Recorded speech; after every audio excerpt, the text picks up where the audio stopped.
Hello, everyone. Welcome to another week or another month of the Chichester Chats. That's right. I am Phil. Lilith unfortunately can't be here. Of course, living in Florida, she gets her weekly storm, so she has no power.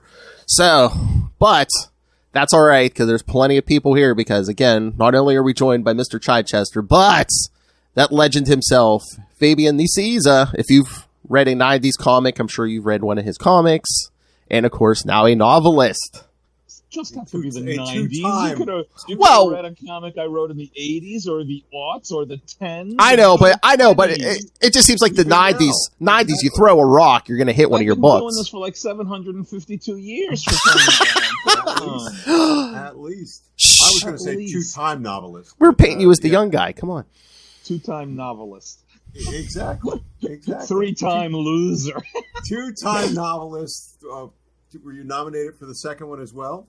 No, I wish that they don't have a best second novel by an American author award for the Edgars. The Edgar Awards did have a best first novel by an American author, and Suburban Dicks was nominated for that. That's correct. So I will always be the Edgar Award nominated, but not Edgar Award winning novelist. People go very far unnominated, and having spent the last 20 odd years in marketing and advertising, you could just create your own award for second time novelist, first I could, time. and make your own news site. Advertising does this all the time. I had a Red Robin trade paperback landed on the New York Times bestseller list for a week back in 2012 or something. But I guess I can always say I'm a New York Times best-selling novelist. Which is, yes, you can. I'm now best-selling writer, not novel. I'm a New York Times best-selling author. It's like such BS. It's all garbage. I love that. I love that series. They canceled it for the damn New 52. Yes, we won't even. Let's discuss that after I've had a few bourbons. Oh, please. It's 10 o'clock already. Come on. 10 o'clock on Saturday. When do you start with bourbons? I don't know. Usually whenever anybody brings up New 52. Exactly. It's a drinking game. It's a drinking game. How quickly can you get drunk if you have to talk about New 52? But no, one of my other co-hosts, Kristen, she said she read Suburban Dicks and The Self-Made Widow. She loves them. She said she got her mother into the books. She loves them. Tell Kristen I appreciate it tremendously, which I do. Yes, her one question was what I guess in your process, what's the similarities and the differences between writing a novel and writing comics? I didn't even think about it that much until after the fact, because the writing process for the first novel was kind of weird. Because it was a real side thing I was doing for over a year, and there would be times where I would just do a little bit of work on any given week. How was that any different than when you were in editorial and other things? No, joking. Yeah, because I when I was in editorial, I had assistants who could do all my work for me, and they were incredibly capable. I didn't have any help on writing the book, so I just the second book was much more of a professional process by the way I try to approach it, by my standards. It was really like 90% of my focus for a tight 6-month window when I wrote it in 2020. The first book I started in late 2017. I didn't finish it first draft until early 2019. I spent almost all of 2019 cutting to a freelance editor's advice that I hired, and then cutting to my agency's interests. They wanted to read the manuscript and told me what things that they wanted to see different as a way to help them sell it better. And I'm very much a horse, so if I thought I could get an agent, if I can get an agent to actually sell this thing when I never ever planned for that or expected that at all when I started working on it, I was going to go for it at that point. I'd gotten past the point, which was why I originally started, which is if I don't write the end on a prose manuscript now, when am I ever going to do it? I was like hitting 58, and it was like, when am I going to do this if I don't do it now? I've thrown away so many attempts because I wasn't happy with them, that I felt the combination of my getting to a point where I really felt if I wasn't going to do it, then I never was, combined with seeing a lot of peers and contemporaries who were selling novels of different manners, some hardcover, some paperback, some licensed property, some original stuff, different genres, science fiction, fantasy, crime. And Dan knows me well enough to know that anger and jealousy really fuel me wonderfully. And I was very angry and very jealous, so I decided I gotta be as good as these guys. I gotta be. And I was. So there you go. So I just I started it for half the wrong reasons and half the right reasons. The selling process was completely unexpected because I really didn't go into it thinking I was ever going to sell it, much less that it would be a hardcover book, much less that it would get nominated for an award, etc. The writing process, it's hard for me to explain, and Dan and I have done so many different kinds of writing that I don't really process it in terms of the similarities. I'm just writing the words. I'm writing words and forming sentences and forming paragraphs and writing dialogue. It's not all that different in that manner than writing a full script for a comic book or writing a screenplay for a TV spec screenplay or whatever. It's just the format is different. So the formatting requires a different service to it, different kind of thinking when you're actually writing, but the words don't change. The words are still the same. Did you find you had to open up your visual description more, though? I mean, actually, you're pretty descriptive in your. Yeah, I actually tried. I really tried. That's something I tried to balance. More so in the second book, because I was far more comfortable with the process and far more aware of what my strengths or weaknesses were after having done the first book. My first manuscript on the first novel on Suburban Dicks was like 540 pages or something. That was the manuscript. I had to get that down to about 390 to 400 by the time it finally went to copy editors at the publishing company. So that's a lot of cutting I had to do. And quite honestly, not a lot of it was cutting bone. Most of it was cutting fat, and most of it was cutting bad writing. And as a result, it really taught me a lot for the second book and how to be a lot more succinct and a lot clearer. I didn't do too much visual description of setting and place. I don't think because you were very spare in some. I mean, I haven't read the sequel yet, but it's interesting. I mean, from my point of view, I think that's what's held me back, even though I have no problem doing it, in the sense that you know what it is like. Page 1, gas station, and then move on to the rest and leave it to Lee Weeks to sort of like bring the draw a great gas station. Yeah. Right. You're now having to say how many pumps and where they are and creating all the visual references. But I cheated. I cheated in doing that by writing in the towns that I have lived in for over 30 years. So, right, so you had a memory palace. I have. Exactly. I did that.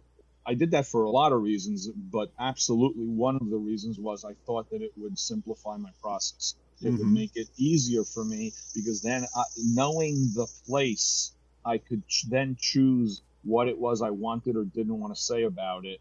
With an understanding of why I was doing that. If I make fun of the paint color on a municipal building, it's because I look at it every other day because it's right near where I live, and that 80s color just sucks by it, And so I'm purposefully saying what I want to say, and how I want to say it, because it lets me automatically cut the flotsam before I even hit the description, I tell a story that a few times now that I reread The Stand about a year ago, and it's the first time I'd reread it in 25, 30 years. The original. Right? I never even knew about the big one, that's the one I just reread. That's the one I read. I'd read the original when it first came out way back when, and then I read it again, the same book, because I had the paperback. The same book I read it like in the early 90s, and I haven't reread it since then. Then I found out, oh my God, there's 400 more pages to this. Yes. Let me give it a try. Well, you know what? About 395 of those 400 pages were just running on and on and on about describing a room or a house, and in such great detail that as a reader, much less as a writer, I'm like, all right, okay, move on. Let's. I don't need to know everything that's on the mantelpiece in the living room, especially if I know that this house won't matter anymore in the narrative because all the characters have moved on from it. It was the house in Nebraska. It was the older woman's house in Nebraska. You already know they're going to leave here, right? They've already left, though, Dan. That's the thing. It was somebody showing up late, and everyone else had already left. And you're like, why do I need 6 pages of description of this stuff? And look, I respect Stephen King a lot, but to me, that's just verbal diarrhea. You don't need it anymore. There's a reason it was cut, right? There's a reason. And there's a reason. I guess there was a reason it was cut, but I don't even know what the comparison was between the original. For all I know, I might have read those same descriptions back in 1970, whatever. And back then, I thought it was tremendous writing. Exactly. Alan Moore gives you a 50-page script for a comic book, and 40 pages of it are describing a room. Oh, he's a genius. No, he's just the best parts of those scripts, though, the Moore scripts. I was even going to bring those up. Was you get to the 10th page of that amazing description, and then at the bottom you have a little note to the artist. But this is just for me. You do whatever you want. You know? And so he was very giving on one hand, but I remember talking to Sienkiewicz at one point. He said it just put so much damn stuff in his head, like he didn't know what else to do, right? It's exhausting, isn't it? It's numbing. It's paralyzing. That's the word, right? And I never read one of those Moore scripts because I wasn't that interested in his format. I wasn't that interested in his process because I knew that whatever it was not the way I would want to approach it or the way I think or the way. And look, he is who he is. He's like a phenomenally gifted wordsmith. But you can be a phenomenally gifted wordsmith who over words, you can. I think that's a problem creative people take on in a way, because you get caught up in a phenomenally talented wordsmith and you say, well, I'm not doing it that way, so there must be something wrong with me. Whereas you get to a point where you're comfortable enough to say, this is how I write, for better or worse. Yes. And then you can kind of cruise along, as opposed to overthinking. Well, I just watched the Alan Moore masterclass, or I'm assuming he has a masterclass. It's like, he does this and he does that and he thinks about this. I went to his studio once. I edited the only 2 existing issues of that big numbers crazy thing he did with Bill Sienkiewicz, and so I went to his studio and I remember the gigantic wall chart, he had, because that was supposed to be a 12-issue maxi series of something, 12 issues across the top, down the side, every single character, right? And this was issue 1, and every box was filled in. Right, every single box with every intersection of every character at every point was already filled in. They will be here. They will be doing this, and it wasn't inspiration. It was sort of like, it's here. And I remember thinking, "Fuck, I could barely find the index card." That I jotted something down, not for an index card system, but just a random idea, and I'm useless, right? My imposter syndrome has now been turned to 1,000. And I slink away from there. And it's not till many years later you get to the point, at least for me, where it's like, fuck it. I just, this is how I write. Exactly. And I'll figure it out at the end of the It's very intimidating. It's very intimidating, even if you've had success, even if you are confident, to see someone else's process that is different than yours, almost on an evolutionary scale. But that doesn't mean that you are not an excellent hunter-gatherer. It just means that you don't know how to cook that bison into a delicious I'm good meal, with jerky strips. Exactly. I got very comfortable a long time ago, in comics anyway. I feel that I am excellent in my mediocrity, and I always I reach the comfort level of that. I am by all standards a mediocre writer, and yet I am an excellent mediocre writer. This is the raw bison meat I was looking for. But Mr. I wrote half of Marvel's line in the 90s. Oh, I'm a mediocre hack. Oh, it took me a while to get to that point in prose because, like you were saying, imposter syndrome, I threw out more documents of me trying to write like James Ellroy than you can imagine. And there's nothing probably worse in the world than someone doing a bad impersonation of Ellroy, since Ellroy basically became a bad impersonation of himself, right? So it wasn't until this book, Suburban Dicks, that I ever even remotely came close to being comfortable with my writing. And that's with a manuscript that needed 150 pages cut out of it, right? So what the hell, right? So the second book was almost a comfort zone for me. And I haven't had to write a third one yet. I wish I get a chance to. I tinkered on a couple different ideas last year for some things. I just wrote a short story for Bob Greenberger, did a Kickstarter anthology called Thrilling Adventure Yarns 2022, and I wrote a short story for that. But that's with those characters? With no. This is a brand new. This is after the supernatural western thing I've wanted to do for a long, long time. It's like an intro to introducing one of the characters who will be a part of that supernatural western idea. But that was even a purposefully slightly different kind of writing because I wanted to not mimic old pulp writing, but part of the editorial caveat is this is a pulp anthology, write a pulp story. So it had a little bit of those conceits to it. So I'm getting to a point now where I think I'm finally comfortable writing prose to excellent mediocrity, and yet I don't have anyone paying me to write prose right now, so it's frustrating. It's frustrating in that regard. But I'm excellently mediocre. Where's my money? I don't understand. Exactly. I'm excellently mediocre. Why aren't you giving me money to write something? So. What is writing a novel a little more comfortable just because no matter what, it's all you, but like writing comics, you have to give notes to the art team, and it's like you guys were just talking about, you want to give them enough notes to get what you want visually on the page, but you don't want to like bombard them with like 10 pages of notes. Yeah, it became that way for me pretty quickly. It became probably the most comfortably personal expression of my creative interests and instincts, more so than any comic I have ever written in 35 years. And I've written over 1,000 comics.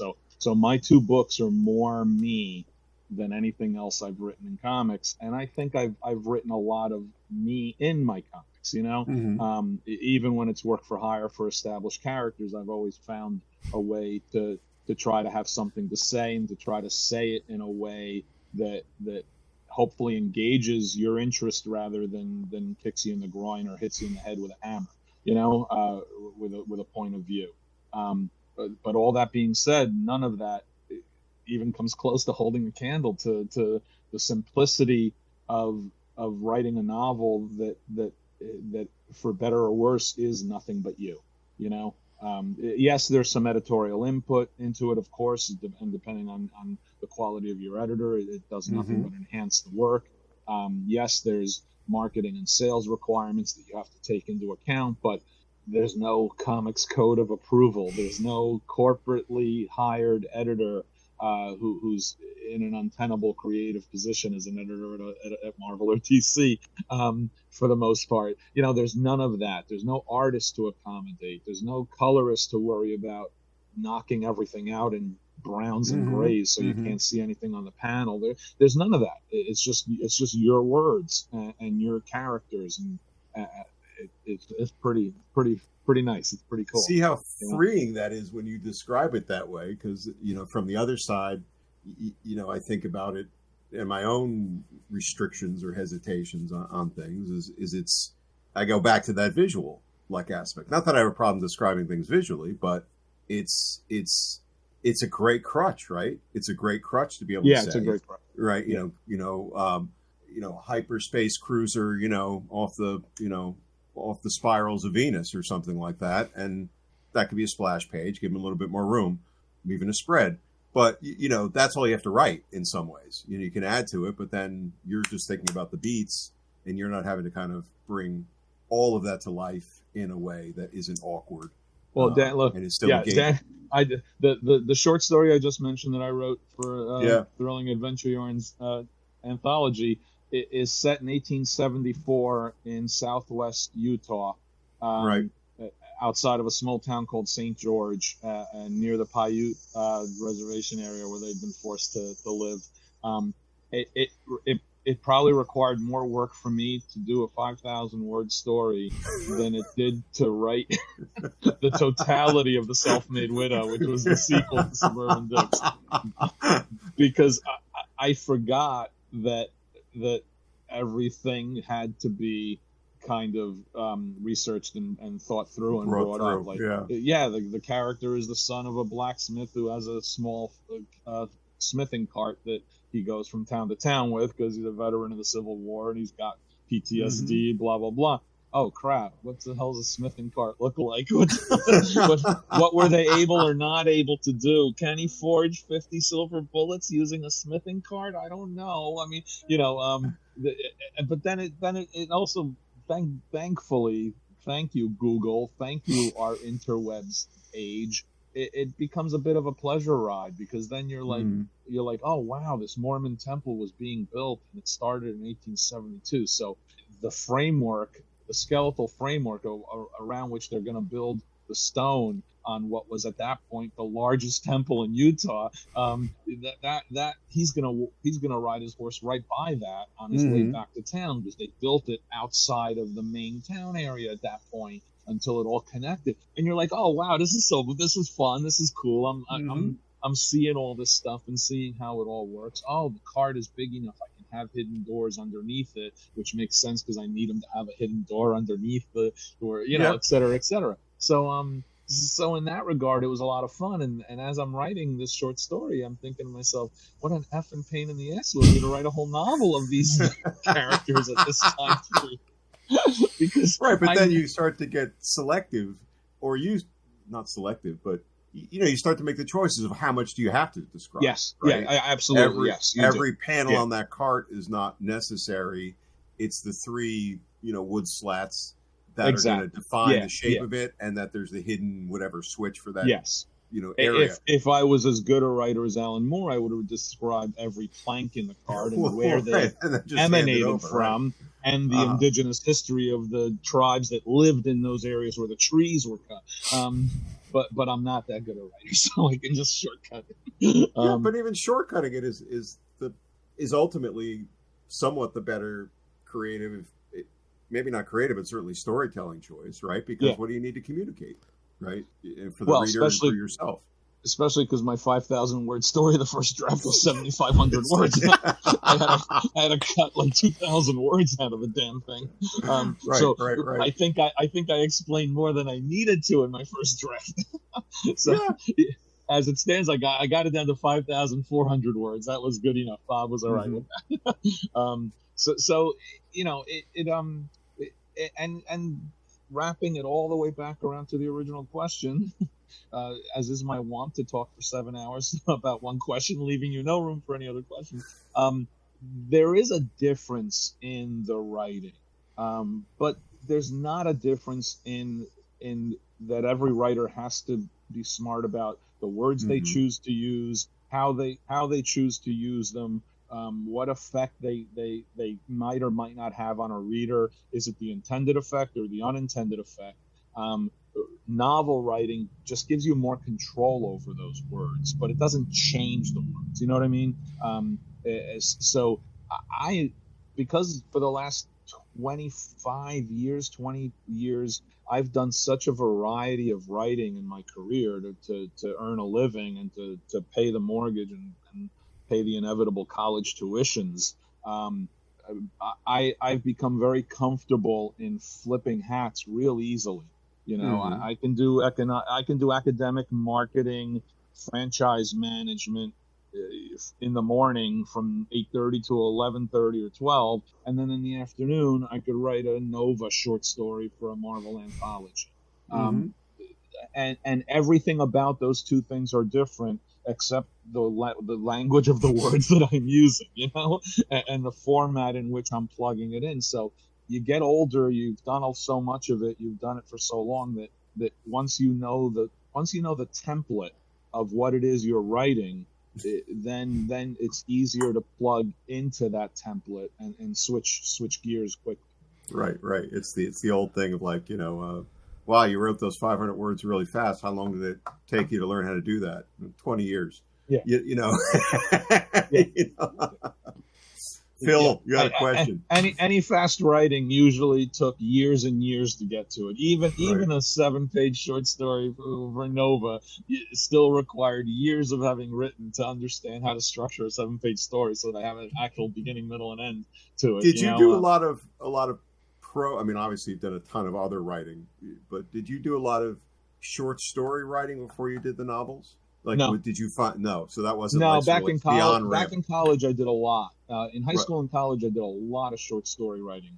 But I took 2 short story writing courses in college, and I ended up producing. I just found a folder in my basement that had a bunch of my old college stories. I think I produced at least 20 short stories back then, but I never did it afterwards. But this wasn't like the ramping up to the novel. Like, I'm going to do some short stories. I got to get that working. You just really jumped in. No, but yes, I jumped in, Dan, but you got to understand, I had the idea for the book in 1995. Right. I remember. I had the idea for the sequel in 1996. So both those 2 books was not really jumping right in because you know how it is. You're percolating around. It's a pocket of your brain, or it's a folder on your laptop to make sure you don't forget those things, or it's some extra coins in your pocket that you just keep there in case you're going to need those coins. So it was never a matter. When I jumped into the book, I knew my beginning, my middle, my end. I knew my main characters. Yep. I knew their history, their background. I knew their conflicts.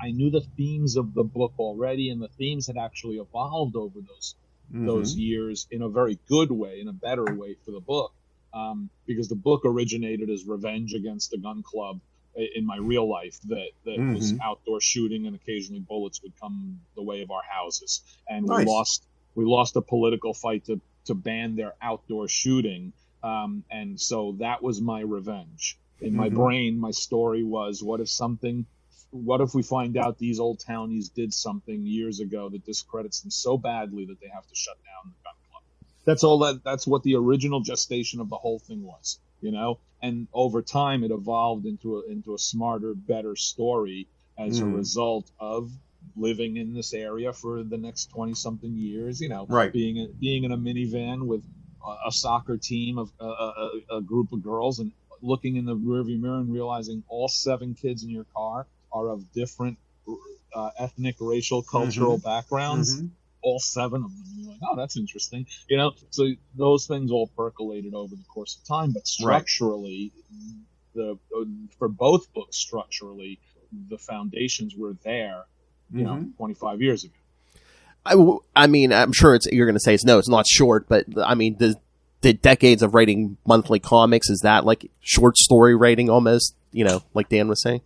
I don't know. I mean, I would be curious to hear what Dan thinks about it, because for me, it's not so much short story writing as chapters of a whole. It's episodes of a weekly TV series. It's chapters in a serialized novel. It's chapter 2 of the way Stephen King originally released The Green Mile. Right.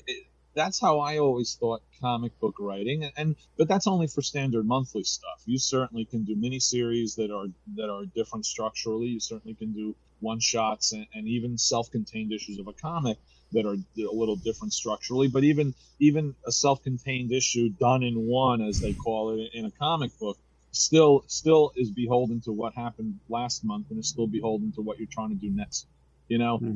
Miniseries and graphic novels are probably closer to a separate creative structure than an ongoing monthly book is. And I haven't written ongoing monthly books in a long time. My last one was, I don't even know. I've done miniseries for the companies, but I haven't done an ongoing monthly. I'm working on one for next year for Image with Kurt Busiek, and it's the first time I've had to think about a comic book on a monthly basis. And it's not even monthly because it's Image, so you take your time, and you do 6-7 issues, and then that's your trade paperback, and then you can go on hiatus for a few months, and then you do another 6-7 issues. So in some ways, it's not even technically a monthly comic, although the thinking process that goes into it is an ongoing narrative of these characters. And my brain is actually struggling to get back into that flow when I'm working on Free Agents, which is the name of the book, because it's kind of been alien to me.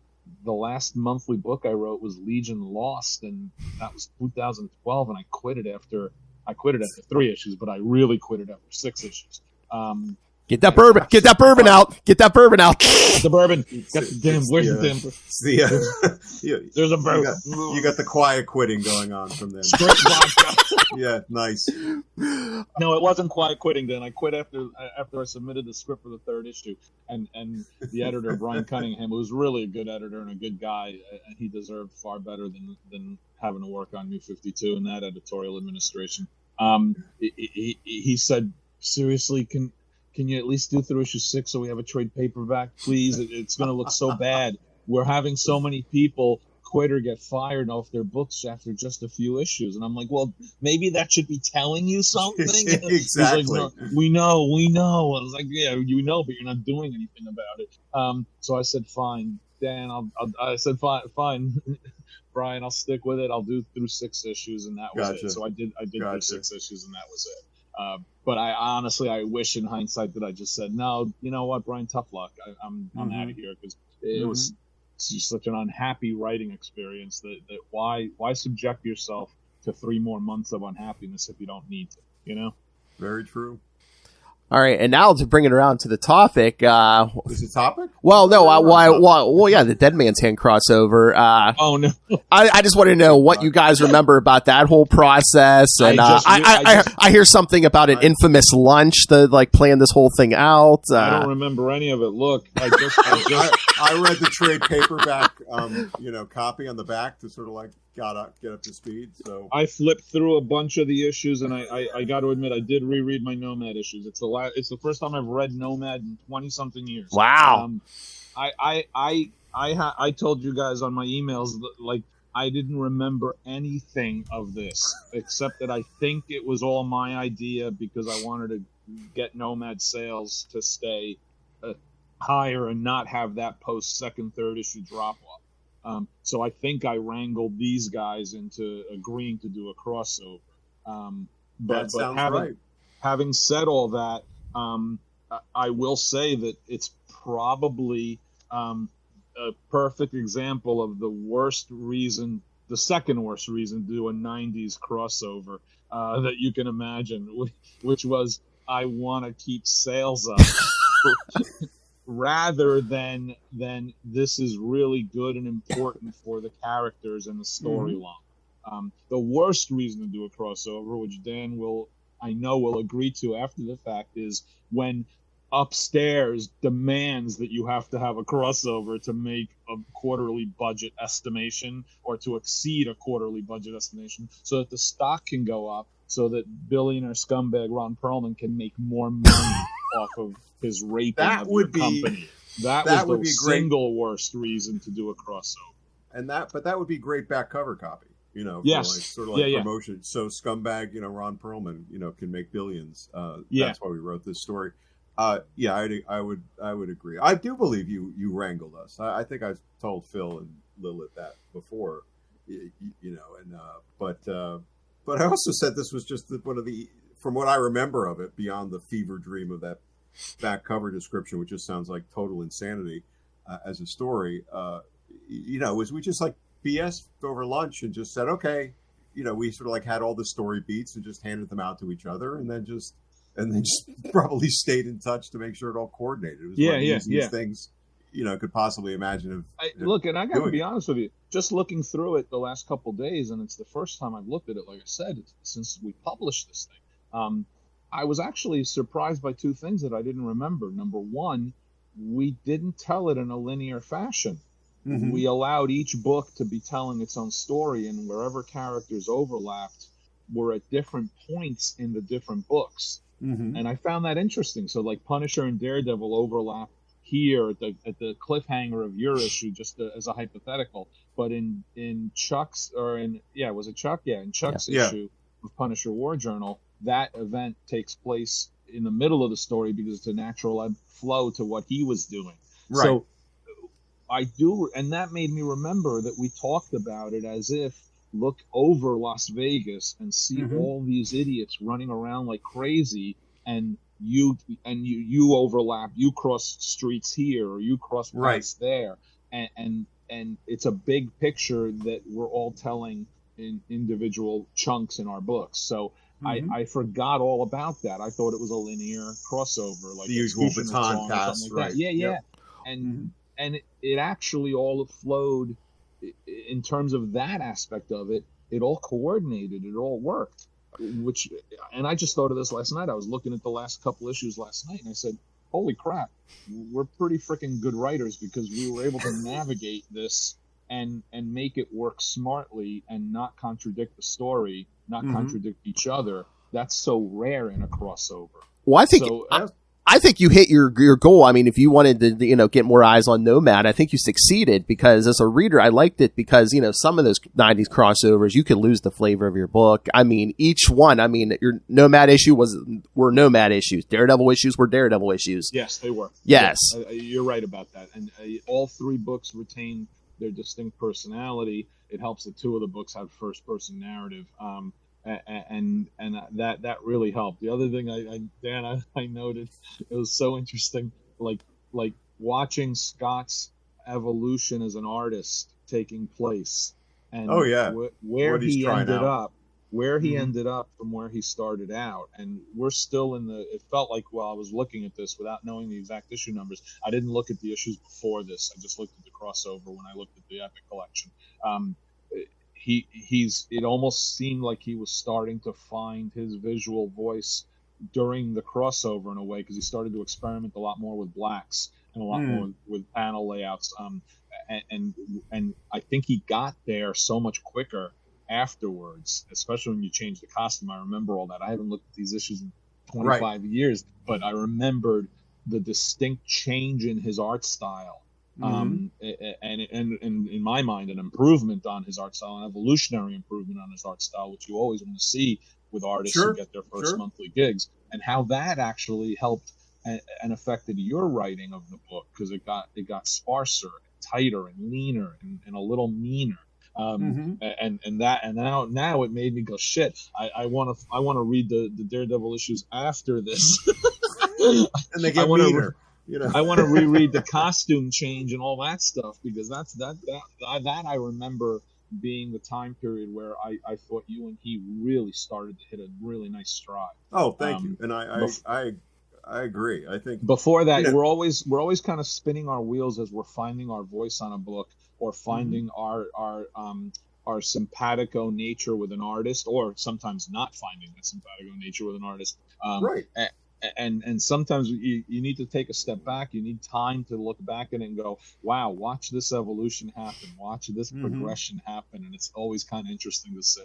Well, I think you're aligned, on such, the best Daredevil stuff I did was Lee's run, because we knew where we were going. Exactly. Even though we knew nothing, we knew exactly where we were going. And we had to pay off on this. And we were both nervous and that swing for the fences attitude of, we've got something to prove. And then I think in this zone here, and I'm not blaming Scott. Scott was a great, great partner, but he was finding his way. So I was finding my way. He was starting off in this kind of, I've always looked at it as like a Mark Bagley light sort of almost approach. That was kind of stretchy characters. And I think he is experimenting here, but it would be when we would do the break with the costume change, the Fall from Grace stuff, that would be, everything was just aligned exactly around that. So you line up with somebody, whether you consciously say we're doing this or not in this way. If you're with the right person, you do sync up. And I think I was fortunate enough to be in that place. I hadn't really thought about that change of his beginning here, but I think you're right. He was. I started to see it. I actually started to see it during the Dead Man's Hands issues, only because there's instances where it looked like his attempt to visualize Daredevil's powers in a way that was going to be more unique to him as an artist. Right. Right. His use of far more spotted blacks, which was to the benefit of both his art and the book. It also made Bud start do less line work, because every inker back then thought they were being paid by the line. Yeah. They had no choice but to ink that way, because everybody was inking that way, and often it just made the pages just look like a mess. And I think that leaning into that almost noir approach, that starker silhouetted black and white approach, not only was it perfect for Daredevil, but it ended up being perfect for Scott as an artist. So it was cool, and then it made me think of, like, how many issues did you and Scott do together? Like, you did a year and a half, 2 years worth of issues? Yeah, at least, Because really, I had about 7 artists in a 25 issue run of Nomad. Yeah, and you never get momentum, and if you do have momentum, and then they drop it on you, and then you never feel like you're getting a flow. You're always starting with a new artist. Right. And it was really, really annoying. And it is what it is, especially back then. Nowadays, most artists think a 3-issue run on a book is their year's work. It's heavy lifting, yeah. It's like heavy lifting, yeah. We're done. I don't know. I'm taking a break. I just did 3 issues of Avengers. I'm gonna have to take a break. Well, I mean, we've talked about it before, Dan, but Fabian might be the guy to really talk about this. Like, we've discussed back in the 90s. Unless you my mullet, we're going to talk about. Oh no, we can talk about that. No, like the 90s, especially this era. It's like if you're not Spider-Man or an X book, you're not getting a ton of promotion and stuff. So, I mean, were they giving you a lot more help on like X-Force and then like Nomad, or promotion, or no, look, I was Marvel's advertising manager for 5 years. I think Dead Man's Hand might have been the baton I passed off to the next advertising manager. Was Dana Moorehead, and I think he did the promotion on this. We got posters and we got posters, trade ads and stuff. That's a fallacy that is promoted by people like me, Phil. It's promoted by creative people who feel they didn't get promotion or didn't get enough promotion. And guess what? That's every single creative person ever who has ever done anything ever, right? I feel the same way about my second book right now. Didn't get enough marketing, didn't get enough, okay? But as Marvel's advertising manager, I can tell you that I budgeted based on the money that I was going to have as fairly as I could across the line for big events, individual title launches. I had to have a separate budget section for Epic. I had to have I had a plan for new book numbers that you knew you had to put X amount into. One of the reasons we started to do marketing campaigns in the late 80s was because we discussed it between promotion and sales, and we even talked a little bit to editorial about it, but not much, because editorial would never have understood it. It was very labyrinthian and intelligent for them. This was before I became an editor, Dan. After I became an editor, promotion and marketing was doing nothing for me. Can't believe my books are suffering.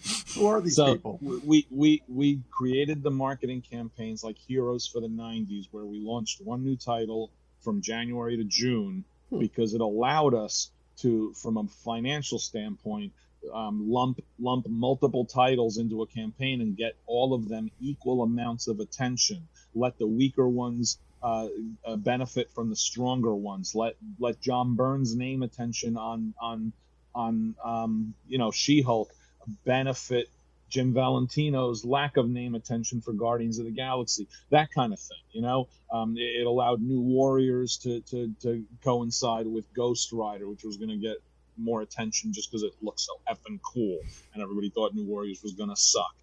That was my actual original tagline for the house ed. It's not going to suck like you thought it was gonna.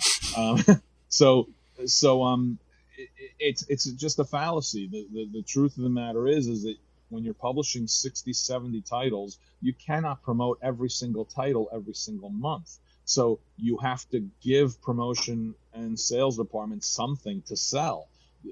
No matter how good your issue of Fantastic Four is, if it's not if it's not part of something larger or part of something important to the book, it's hard to do. So writers started to be smarter about how they tried to prepare their things. Like Mark Grunwald wanted promotion for Quasar, and I said to him, Mark, give me something to promote. So he came up with a 6-part story, Cosmos in Collision or whatever. And I said, fine, I can give you an 11x17 poster because you're going to be doing radical status quo changes. You're going to be doing a whole bunch of stuff. Get a new artist if you need an artist to boost the book's visuals a bit. So I think you got Greg Capullo, who's going to boost the book's visuals back when Greg was first starting. And so Mark gets some promotion for Quasar, which he wouldn't have gotten otherwise, because I'm not promoting an issue of Quasar. I'm promoting 6 months worth of Quasar, So Dead Man's Hand really was born of that in me. Yeah. Totally. Like, how do 3 months, 3 books, 3 issues each book, that gives us some sustained attention. And yes, it allows me to try to elevate the level of my book to the standards of the levels of the other 2 books, which were just higher, simple as that. And so I benefit from that, but that doesn't hurt Daredevil or Punisher. Yeah. Or hopefully, you hope it doesn't hurt. You hope it doesn't hurt Daredevil and Punisher. So that's the secret. Big events and crossovers. It's like, just give me a package. I can. Partially, that's the secret. The other part of it is, like I mentioned with Mark Grunwald's the Quasar request. Then it's also have something happen in your book that matters. Don't, no matter how much fun it might be to write a 2-part story where you're fighting the Frightful Four, that doesn't do anything to help someone who's not already enjoying your book to pay attention to it. The whole goal of promotion and advertising is not to appease a creative ego or the currently existing reader of a book. It's to get new readers to come to look at the book, to get new attention on it, to get a press release for it. You're not going to get a coverage in Amazing Heroes fan magazine or whatever, or an interview with Mark about a storyline if it's a 2-part story where the Quasar's fighting the Frightful Four. It's not going to happen. But if it's a 6-part story where Quasar gets his hands cut off and loses the quantum bands and dies and meets death and entropy, then all of a sudden, guess what? You're giving me a reason to promote Quasar because new people might take a look at it. I just jotted that down just in case, I believe Dan and we had these conversations at quite elaborate lengths back in the day. I recall many a conversation we had over many dinners and drinks, walking the streets of Oakland, I believe, talking about all of this stuff and how we were going to take over the world. And it didn't happen. Took over our own world, right? Yeah, well, I mean, Dan, I think you always say, it helped being an editor. You got that, to see things from that side of the fence. Oh, absolutely. And Fabian, I'm from that whole conversation, I'm assuming, working in marketing, that helped you promote books, and I know what they're going to want to see, and what they're going to push, and a little of everything. Yeah, I feel very, very fortunate to have had the experiences that I had internally at the company, both good and bad, and there were plenty of good and there were plenty of bad, both as an advertising manager and as an editor, and then even as a consultant, which I did for a year, which was like interdepartmental ombudsman, because all of that really, really gave me a tremendously important perspective on the totality of the process, not just a myopic, self-centered, self-interested approach, which quite frankly most freelancers have, and it's understandable why they do. I've been a freelancer for 20 plus years, but it's also an incredibly limited perspective that a freelancer brings to the table, and it's also an incredibly limited perspective that a staff employee brings to the table if they don't have external freelance experience, if they don't have if they haven't worked out of their home by themselves for as a freelancer looking for work or trying to keep work, that also really helps. It helps you understand the process. It makes you better at your job if you understand all aspects of the process, not just your own responsibilities, and not just your own way of living your life. I commute into the city, I go into the office, I work, I leave at the end of the day. I'm not thinking that much about the writer sitting at his house by himself, or the artist sitting at his table exhausted with a 2-liter bottle of Coke down by his foot, freaking diabetes waiting to happen. And they don't think that, too many editors don't think that way, and too many freelancers don't think the other way. I feel very fortunate that I've worn so many hats in this industry for so long that I think I have a pretty fair, objective perspective on the responsibilities that you have and the burdens you have with every different hat you wear. I think that's distinctive about you and others. In being able to do that. There have been people who've been editors and been creative freelancers who, good as they were and enjoyable as they were, don't also bring the focus, right? You have the ability to bring the focus. Your combination of brain cells and approach and those experiences, I think, give you that ability to channel that creativity in a very practical way, and also to take the practical aspects you've learned from, say, editorial and advertising and other things, and then apply those to creative enterprises, because it's a sort of a more synced up package. Other people have done that, and I think can do that in the same way. And look, I learned that real quick at Marvel, but part of that was the good fortune of having a job in a kind of a new department that was growing with me as a part of its growth. And that department had a responsibility to address the needs of every other department in the company. And not many have that. Direct sales really only sells comic books and trade paperbacks to comic book shops. Newsstand sales really only sold comic books to new. I had to work with licensing, with international publishing, with editorial, with production. It was actually a real benefit because it really helped me personally get my foot in the door of so many different people's offices, and get engaged and involved in so many different aspects of the company's output.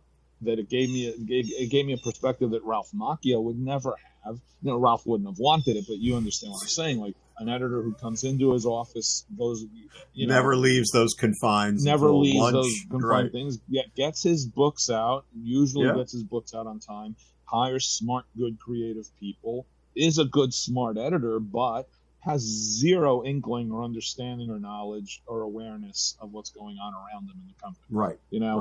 Exactly. And like I said, some people want to work that way, but then there's other people who have opinions on everything with no informed basis for those opinions. And they work in the company too. And you got to deal with those people all the time, and I had to deal with those people all the time because I was, right before I'd been in their office, I'd just been in licensing to discuss, what we needed to do to blah, blah, blah, blah, blah, promote their this or that, or their trade show. And it made me realize really quickly that only certain people have a bigger picture perspective.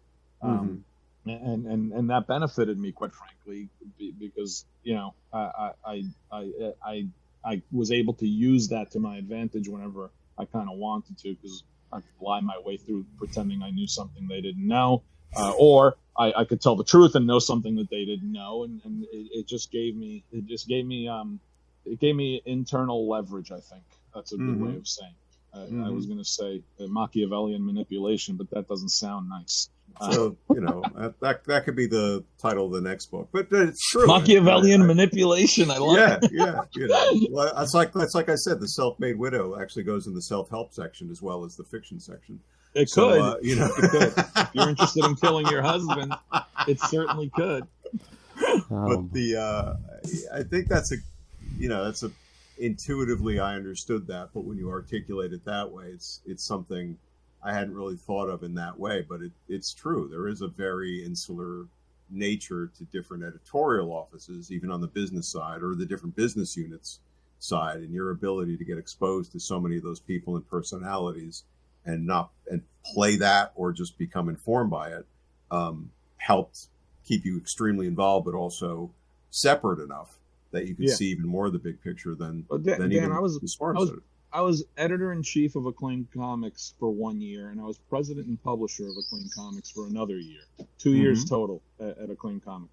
The differences in my responsibilities between those two jobs were not quite night and day, because I was still doing the former when I was doing the latter. But when I was editor-in-chief of Acclaim Comics, I didn't have to worry about looking at the vending machine contract that was coming due in August and decide whether we wanted to re-up the vending machine contract or not, or could we get it at a better price from other you know. And in a small company like Acclaim was, a 25-person staff, the president has to deal with all of that stuff with the chief financial officer. So I'm like, holy crap, like the sum total of things that you got to worry about is greater. You know, as editor-in-chief, I didn't really have to worry about firing someone who wasn't doing their job properly in production, because that wasn't my, I didn't have control over that. I could fire an editor if I wanted, but I couldn't fire someone from production. As president and publisher, I had to make the call whether we're going to fire this guy. You know, so you know, every single job has its own set of requirements and responsibilities, and for me, if you don't want to understand those requirements and responsibilities that other people have, then you're doing them and you're doing yourself a disservice. Because I think I don't necessarily think knowledge is power, but I think knowledge gives you the opportunity to achieve power and then exert it and wield it with an iron hand. That's what knowledge is. Back to Machiavellian manipulation. Machiavellian manipulation.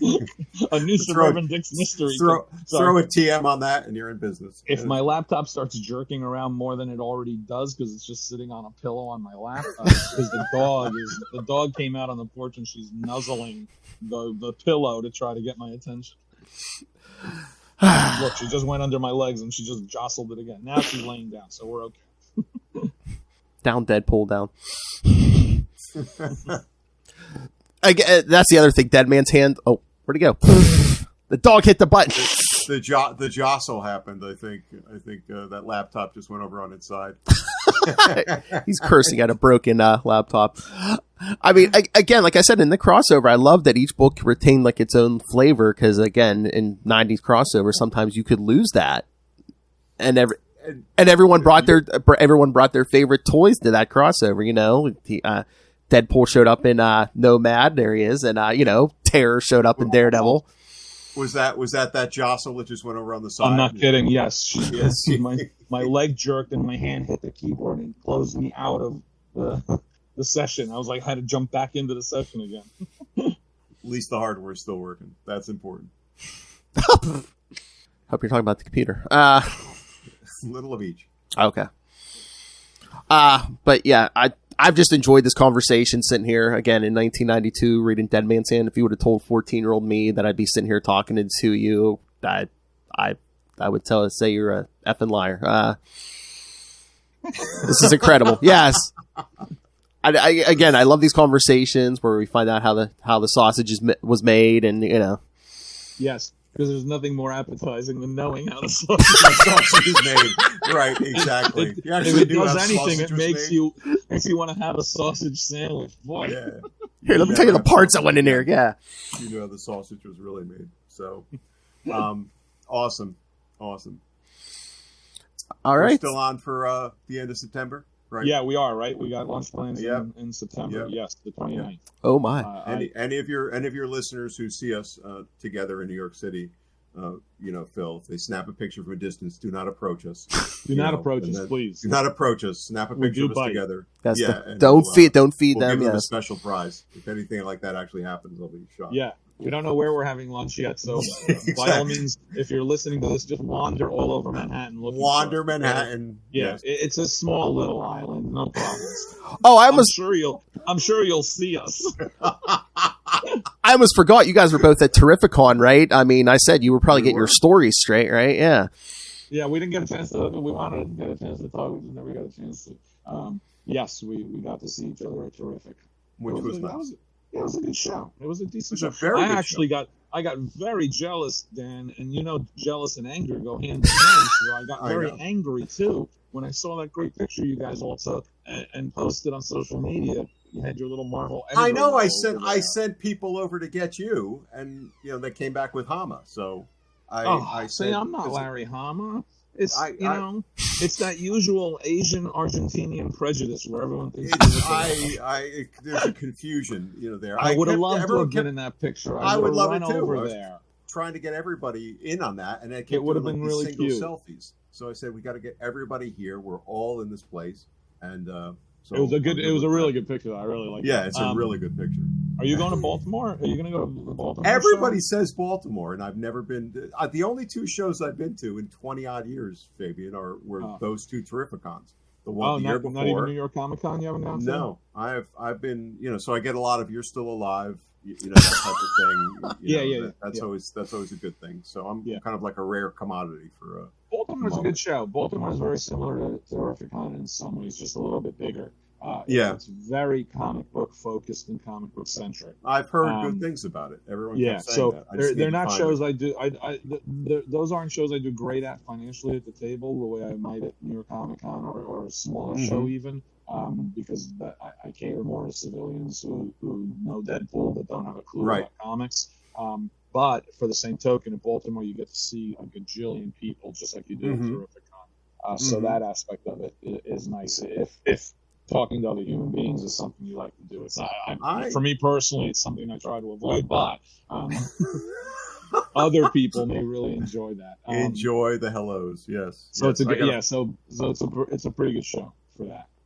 I have to find some contacts there, and I'll get them from you. I'm going there on behalf of Hero Initiative. So So there's like 4 Anacentes going too for them. Oh, so awesome. Like everything we're doing is trying to raise money for Hero Initiative. Yep. So that makes it worthwhile more so definitely than putting it in my own pockets. That's for another show.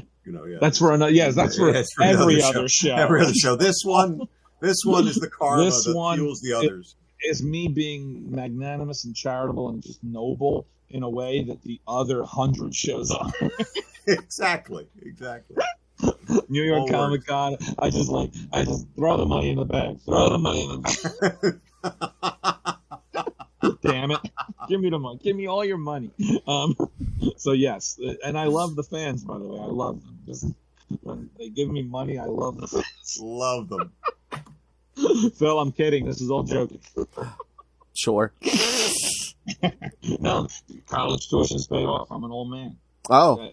Mortgage is paid off. I'm an old man. So, the truth of the matter Pure is, profit. I want to make money, but I want to have fun as much now, too. So this is a slightly relaxed Fabian. Some of those life burdens have been alleviated off my shoulders. So it's kind of nice to hit. It actually, I talked to a couple of people about this a few years ago, older than me, who said that once you hit 60, if you're lucky and have gotten some of this stuff out of the way, all of a sudden it alleviates some of that pressure you have felt for so long. Absolutely. And it has, and it really has. Just the last couple of years have been sort of like, oh, okay, I can say no to this. I can do this instead. Or I can do nothing. Like yesterday, I had stuff I had to do, and I ended up doing nothing. I read a few issues of Dead Man's Hand. That's it. Hey, next month we're going to talk the Daredevils coming after this, like Daredevil 312 and 313, Dan. That's what we're talking next month. The pizza parlor arson issues. Oh, those are not successful in my mind. But really? So, well, I was gonna. I gotta be honest, Dan. I love when I gotta talk about. We all gotta talk about this old stuff so much. I love talking about things that didn't work so much more than I like talking about things that did. Oh, these guys know I pick apart everything, and the best part. Oh, he can take a good issue and be like, I shouldn't have done that. I shouldn't have done that. Yeah. I'm beyond critical, and like you, Fabian, I haven't read this. I don't. A lot of these things I never read. I wrote them. I'd go through the script placement, so I sort of knew how it was going to flow. You look at the make ready, so you're reading it, but you're not reading it for your own nine work. times out of 10, when I got that comp copy, it just went in a box, and I never read the issues. So many things, as people have contacted me about podcasts or whatever in the last 2 or 3 years, and they've said, "Oh, we want to talk about these issues." That's forced me to have to go back and reevaluate stuff in hypercritical, more informed ways because of who I am. But also some of it's like, well, actually, that didn't suck as much as I thought it did. Yeah, there's a little bit of all of that. Yeah, that wasn't as bad as I recall it being, Yeah. And that wasn't as good as I recall. I thought it was. No, I never have that. No, there's some issues. There's some things I did where I was like, all right, I'm satisfied with it, and then I would read it years later and go, yeah, right. I'm satisfied with it now. But I because I kept writing for Marvel or for DC. On and off over the course of the years, I'd often have to go back and look at stuff. To re-look at stuff, right? I get asked to do an X-Men thing every few years, or I always got to go back and look at X-Men shit that I don't want to look at. But I have to do it in order to remember what I did, because 9 times out of 10, when they're asking me to do something, it's set during that time period. So I've done a little more critical analysis of my own work after the fact, mostly because I had to read the issues, but there's still runs that I haven't read. I haven't read any of my Nomad work in 20-something years because I didn't. I've always said it's the one book that it's the only book that if I was asked, do you want to do it again, I would say yes, because I would do it better. I would do it differently. I'm a better writer now. I'm more experienced, and that book would have benefited from other titles, not so much. That, and I haven't really reread my Thunderbolts run because it hadn't been collected. But there's a new omnibus that's coming out, come out, which has all my issues in it, and I'm kind of looking forward to Marvel sending me my one comp copy sometime. Exactly, they're very generous. Yeah, and I should get it sometime in the next 6 months, I'm sure. From Midtown Comics. Yeah. Usually you gotta harangue them and say, I haven't gotten my omnibus, guys. Am I gonna get an omnibus, please? And when I get that, I'm gonna actually look at those. It was me and Mark Ivey and me and Patrick Zerker for a huge chunk of issues. And I haven't looked at those in a while, and I want to, because I recall it being an absolute ridiculous clusterfuck of plot manipulations, most of which didn't work, many of which worked wonderfully. So I want to reread it out of curiosity for that aspect of it. Worked for me. I mean, yeah, they might be collecting it. I think it's the 25th anniversary of Thunderbolts, so yeah, there might be some. Yeah. Okay. I'd like the original stuff. Yeah. Yeah, I'm looking forward to the movie coming out because I'm going to be an absolute afterthought. Kurt and Mark created it, and Warren Ellis turned it into Suicide Squad, and I only wrote 75 issues in the middle. I'm going to be like an absolute afterthought, and I wrote more Thunderbolts, I think, than Warren and Kurt combined. So it's going to be kind of fun. It's going to be a name at the end of the credits there. Talk about jealousy and anger, Dan. It's all there. All right, guys. It's awesome seeing you again in this little window. I look forward to seeing you in person. I look forward to seeing you in person too. Let's make some time, and because I'm really going to enjoy that. Yes, thank you for taking time on a Saturday morning. For me, Dan. It's going to be why I'm going to the city. We're going to Me too. We're going to chill and enjoy. All right. Awesome. And Phil, thank you for having me. Thank you. Hey, tell them, push Suburban Dicks again. Tell them what they need to read. By the way, summer. Read Suburban Dicks. I just have to say, as a reader, yes, go. Good summertime reading. Suburban Dicks and The Self-Made Widow are both out from Putnam Publishing. They're available where all books are sold. Suburban Dicks is in paperback too, so you can get that as well if you want. If you want to not spend money on a hardcover, buy it twice. You can get it as a paperback. And Self-Made Widow, if you don't want to spend money on a hardcover, you can get it as a paperback sometime next June. So they are very different than what you might think of me as a writer, and yet they are 100% me. So I think if you read them, 89% or 90% of readers on Goodread have liked them. So chances are pretty good you'll fall into that 90% who have enjoyed them, and not the 10% of evil diuretic bastards Jealous. who haven't Jealous liked people. it. Bots. Jealous and Bots. angry people who Yes. didn't like Suburban Dicks and Self-Made Widow. That's 10% of them.